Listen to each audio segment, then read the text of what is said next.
Hey guys, welcome back to my channel. Now today's video is going to be a recurring monthly series. I'm still debating on what to call it because if I use the word therapy, I don't want people to think that it's legitimate. So just a disclaimer before I get into the video, I'm not professional, I am professional, I'm not a professional therapist, I'm not a licensed therapist. Any of the advice that I'm going to be giving throughout this video is just from personal experience, if I can kind of give any anecdotes that might help you guys work through something that I've gone through in the past, and a combination of books, audiobooks, people that I've spoken to, all that stuff. I will be drawing all of my knowledge across the board to try and help you guys out. I kind of wanted it to be like a pep talk, like if you don't have somebody to speak to about this stuff, like close friends, family members, maybe you do but you don't feel comfortable. I want this to be like a safe space for everybody who's currently trapped at home. It doesn't matter if you're an entrepreneur or not, but like anybody who is by themselves at the moment, or they're feeling lonely, or you've got low mood, maybe depression, your anxiety levels have increased, or there's just something that's on your mind that you want to talk about and you just need like a little bit of a pick-me-up pep talk. That's what I want this kind of session to be about. So I put on my Instagram story a questions box asking you to write in with the questions that you had, what you wanted me to speak about on the video. I've not looked at them yet, like I literally just pulled them up before I started this video. So it's gonna be like a real reaction. I didn't want to prepare for it. Can't talk today. I didn't want to prepare for it, so it's just gonna be like my real reactions to it. I'll help as much as I can. So yeah. I'm going to just introduce myself as well. For those of you who don't know me, my name is Natasha Vilaseca. I'm a LinkedIn consultant, but I've started doing 2 videos a week, and the second video is going to be something personal. Once a month, I'm going to be doing these lockdown Q&A, pep talk, hybrid therapy sessions, and that's what today's video is going to be about. So if you're new, welcome. If you're a returning subscriber, thanks for sticking around with me. I get so awkward in these parts, but I appreciate you guys watching, and let's get straight into the questions. So, number 1, been stuck for 2 years doing nothing, low mood, anxiety to commit, and low self-worth. I know how you feel. I've definitely been in a place like that, and it's a spiral. Like it's so toxic when it comes to feelings which are negative. The more you get them, the more you focus on them. And for some reason, as humans, well, this is what I've noticed, we tend to focus on the negative rather than the positive. And maybe that's like a social conditioning thing. Maybe that's just a natural thing. I'm not too sure of the reasons behind that. But it seems to be that in our lives, we always think this bad thing is happening to me, and we forget to think about what's good in our lives. And obviously it's way easier to say, oh, focus on the positives, because I've had people say that to me, and when you're in a place where you're not happy, or you're depressed, or you have low mood, that does not help. Like, until you have an internal shift and a desire to want to change and to be happy, you're not going to do that. And it doesn't matter what you have on the outside. Like, a good support system is crucial. It's obviously way better to have people that support you than to not. But the person who has to do the work is you. Like, no one else can do it for you. And when I was in a place like this, I've been in this place probably twice in my life. I think once was when I dropped out of university and I didn't know who I was. Like, I didn't know what my identity was. I had lack of purpose. I didn't know what the purpose of me being on the earth was. I was like, what am I here to do? Like, what am I doing right now? What's my worth? And I had people around me saying, you know, like, you need to get your stuff together. Like, what are you doing? Like, you're just waking up late, you're just crying, like, you're just sad all the time. Like, you need to like get a job or work. I was working part-time. I ended up just not going into work because I was like, I couldn't bring myself to go into work and be around people. And I think the thing that broke me out of that was giving myself an ultimatum. And obviously this advice, I'm not saying this is the best thing for you to do, but first you need to gain clarity, and then give yourself a decision and map out what you want your life to look like. If you continue on the trajectory that you're currently on, are you going to be the person that you want to be in 6-12 months time? if the answer is no, what changes can you make today, however small or like little they are, to make sure that you put yourself on a trajectory towards being the version of yourself that you really want to be? And I spoke about this in my Instagram story yesterday. It'll be a couple days by the time I upload this, but your identity, like who do you want to be? See how far you are from that and start thinking about little changes you can make on a daily basis to get closer and closer to that version of yourself, which is positive, happy, and healthy. So if you've been stuck for 2 years doing nothing, if you don't change anything, the same thing's going to carry on happening. What were you doing before these 2 years started, and what triggered this? There's normally a trigger for it. It normally doesn't happen out of nowhere. What was the thing that happened which sparked that spiral or caused you to start feeling like you were out of control, or you have low mood and anxiety and low self-worth? And usually what you need to do is you need to go back to what that trauma is and resolve it before you can move on, because your reaction to it it's a reaction. It's happening because of something that happened, most likely. And if you don't resolve that, it's going to make recovery and moving forward a lot more difficult. If you have the funds or the means to do so, I would say go and speak to a therapist and they can guide you through it, because trauma recovery can be quite intense, and it's good to have somebody hold your hand through that process, so you've got that support system when you're going to like a place which isn't very nice, or it's dark, or you don't really enjoy going there. So yeah, I hope that helps. I don't want to ramble for like too long, but if you want to stay anonymous, you don't need to respond to this, but feel free to DM me any extra questions off what I've just said. Number 2 is, do you have low energy days? What do you do about it? Of course I have low energy days. I think everybody does. Like everybody sees the good stuff. Like when I come on my Instagram story, I'm not coming on when I'm having a low mood or energy day. When I'm on those days, you don't see me online, because I'm taking time for myself and I'm not forcing myself to act a certain way. I also can't really hide my emotions very well, so if I was in a low mood, you'd be able to tell. When I'm happy, you can tell. Everyone has low moods. It's about understanding your energy cycles. So everybody will have a point to which they can push their body before they go into burnout. If you're an entrepreneur, you're working from home, you don't even have to be an entrepreneur. If you are working, you will know that if you push yourself to a certain limit, past that point, you'll start to feel drained, or you'll crash and you'll have a burnout. And a burnout is what we want to avoid. So when you have a low energy day, be kind to yourself. Try and give yourself a break. Like, don't force it, because the worst thing to do on these days is to still try and give it 100%. And then you feel guilty about yourself at the end of the day when you haven't stuck to the expectations that you set. So what I would do is, if you're going to have a low energy day, you can feel it coming, or you wake up and you're like, today is not the day, pick really easy tasks that don't require a lot of focus and attention, and do those things. Do something which is still going to be productive, but it's not going to be draining for you, and it's not hard for you to get started with it. If you can, take the day off. Like, that's absolutely fine too. Like, not hustling and grinding 24/7 like that's not a thing. Like, that's just a culture that has been glorified. It's not healthy. If you have a low mood day, that just means you're human. Don't overthink it. Be kind to yourself. Chill if you can. Pick the tasks that aren't going to be as crazy, and just like relax. Like, don't overthink it. Third thing is, I love your intention to connect with us. Inspiring. Thank you. That's really kind. What book are you reading right now? So right now I am listening on Audible to the Neurobiology of We, which is by Daniel Siegel. I've gone on flight mode, but it's this one. I don't know if you'll be able to see it. Wait, is this gonna focus? Yeah. The Neurobiology of We, so like the one at the top. Mind my nails, that's actually gross. So the one at the very top, The Neurobiology of We by Daniel J. Siegel. It's amazing. I've got 3.5 hours left. It's mainly about attachment types. So it speaks about different forms of attachment, like avoidance, secure, like all the different types. But it's super, super interesting.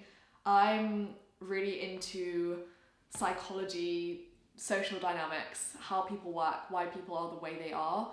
A lot of this sparked from like personal things that I've gone through, wanting to understand different experiences and even other people in my life to think, why is this person behaving in the way they're acting?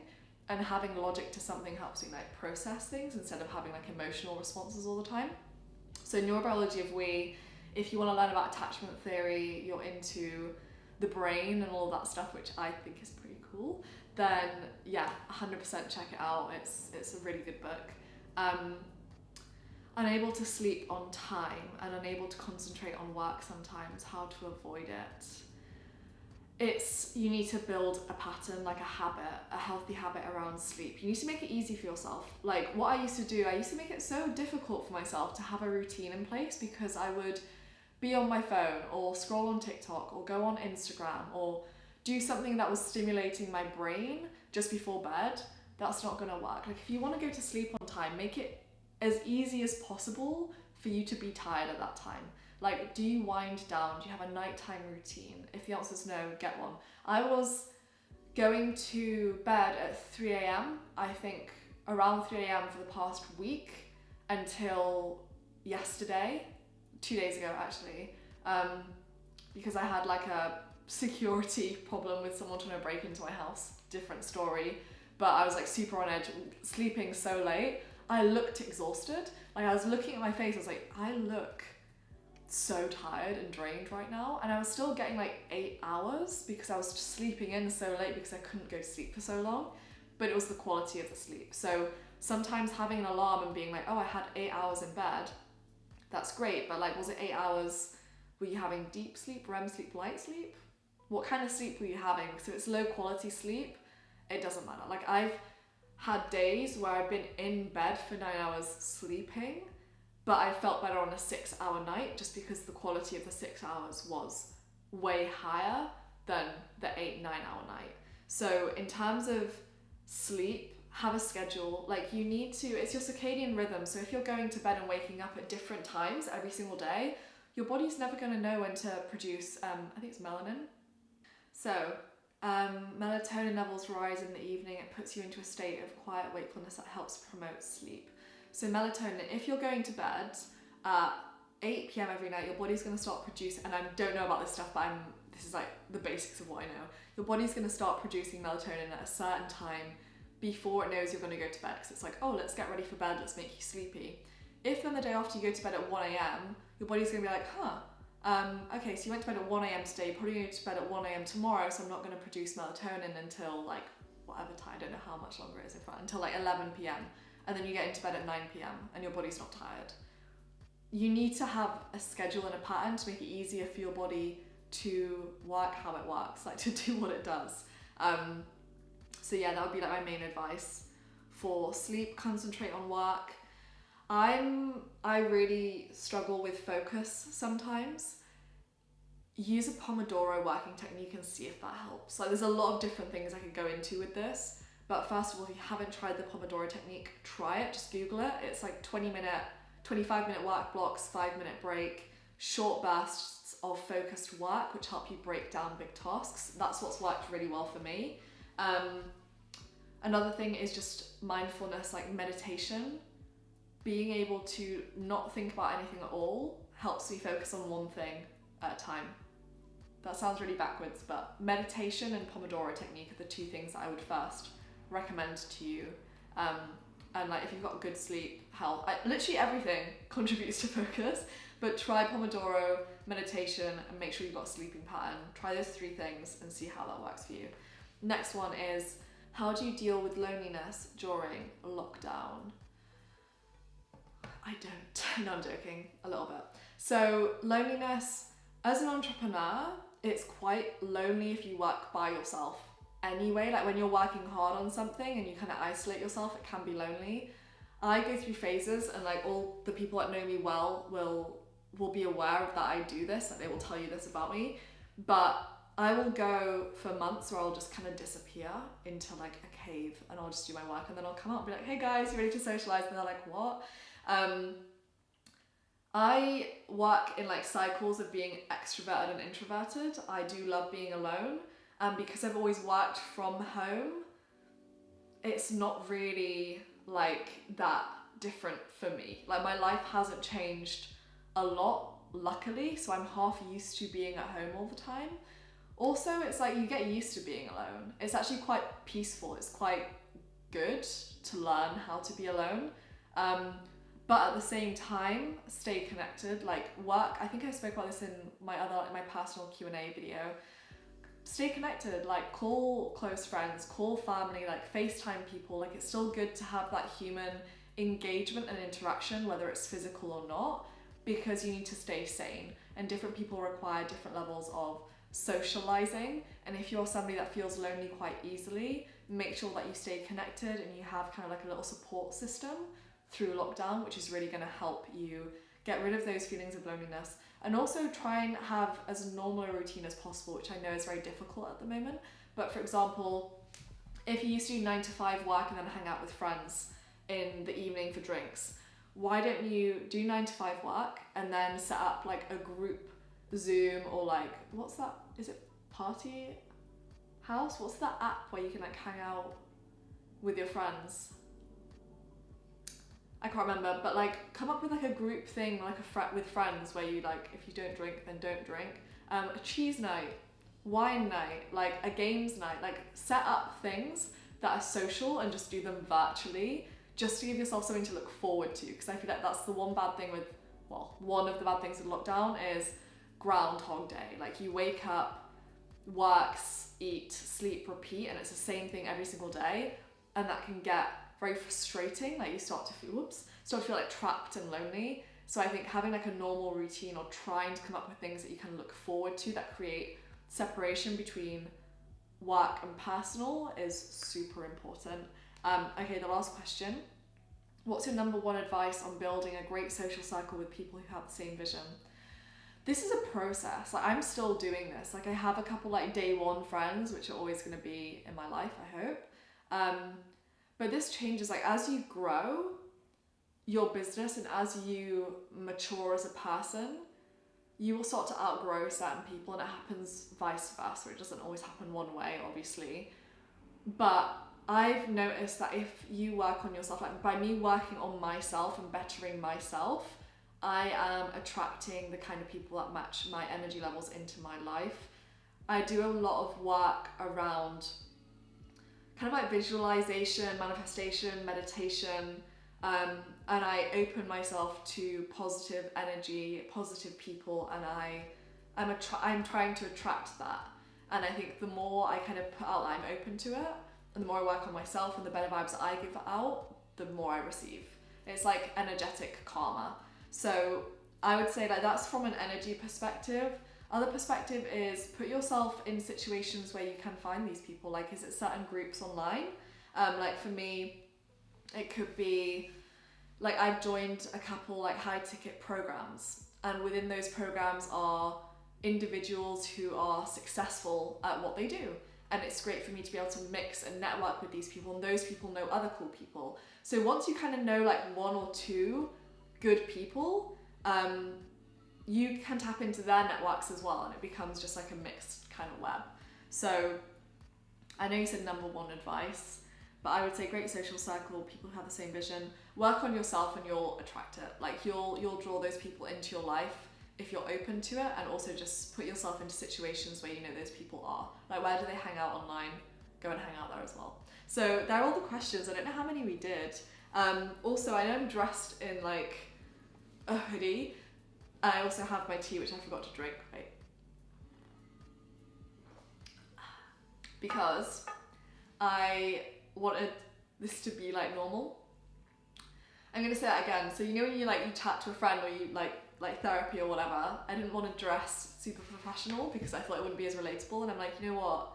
I dress in sweatpants every single day. On my sales calls, I might have that's a lie, I wear hoodies. Like I literally just dress like this every day anyway, so it's like I'm just gonna dress how I normally dress, and it's just more relatable and realistic. So I hope you guys enjoyed this video. How long have I been speaking for? Quite a while.